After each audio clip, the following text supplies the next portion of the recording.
মঙ্গলবার সকালে কঠোর নিরাপত্তার মধ্য দিয়ে ঢাকার সিএমএম আদালতে হাজির করা হয় ৭১ টিভির সিইও মোজাম্মেল বাবু, ভোরের কাগজ সম্পাদক শ্যামল দত্তকে। একই সঙ্গে নেওয়া হয় ৭১-এর ঘাতক দালাল নির্মূল কমিটির সভাপতি শাহরিয়ার কবিরকেও। রাজধানীর রমনা মডেল থানায় দায়ের করা হত্যা মামলায় মোজাম্মেল বাবু এবং শাহরিয়ার কবিরকে ১০ দিনের রিমান্ডের আবেদন করে পুলিশ। এছাড়া ছাত্র আন্দোলন ঘিরে ফজলু নামে এক যুবককে হত্যার অভিযোগে রাজধানীর ভাসানটেক থানার মামলায় ভোরের কাগজ সম্পাদক শ্যামল দত্তকেও ১০ দিনের রিমান্ডে নেয়ার আবেদন করে তারা। শুনানি শেষে ঢাকার অতিরিক্ত chief metropolitan magistrate Mohammad Sanaullah প্রত্যেকের ৭ দিন করে রিমান্ড মঞ্জুর করেন। কাদের কারণে এই হত্যা সংঘটিত হয়েছে এইসব বিষয়গুলিকে আর সামনে আনার জন্য তদন্ত করার জন্য তদন্তকারী কর্মকর্তা ১০ দিনের রিমান্ড প্রার্থনা করেন।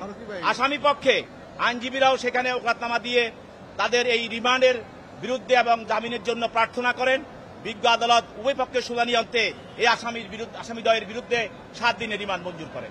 এই মামলায় আমরা বলেছি যে রিমান্ড নেওয়ার মতো কোনো উপাদান বা গ্রাউন্ডস নেই, শুধু মিথ্যা মামলায় উদ্দেশ্যপ্রণোদিতভাবে এবং হয়রানি করার জন্য এই মামলায় রিমান্ড চাওয়া হয়েছে। সোমবার ভোরে ময়মনসিংহ ধোবাউড়া সীমান্ত এলাকা থেকে আটক করা হয় মোজাম্মেল বাবু ও শ্যামল দত্তকে। আর রাতে রাজধানীর মহাখালী থেকে আটক হন শাহরিয়ার কবির। এদিকে রাজধানীর যাত্রাবাড়ির ইমরান হত্যা মামলায় বেসরকারি হাসপাতাল থেকে গ্রেপ্তার সাবেক রেলমন্ত্রী নুরুল ইসলাম সুজনকে ৩ দিনের রিমান্ডে দিয়েছেন আদালত। এছাড়া ওয়ার্কার্স পার্টির সভাপতি রাশেদ খান মেননকে আরও ৩ দিন এবং ঢাকা জেলার সাবেক অতিরিক্ত পুলিশ সুপার আবদুল্লাহেল কাফিকে আরও ২ দিনের রিমান্ডে দেওয়া হয়েছে। মাহমুদ হাসান, দেশ টিভি, ঢাকা।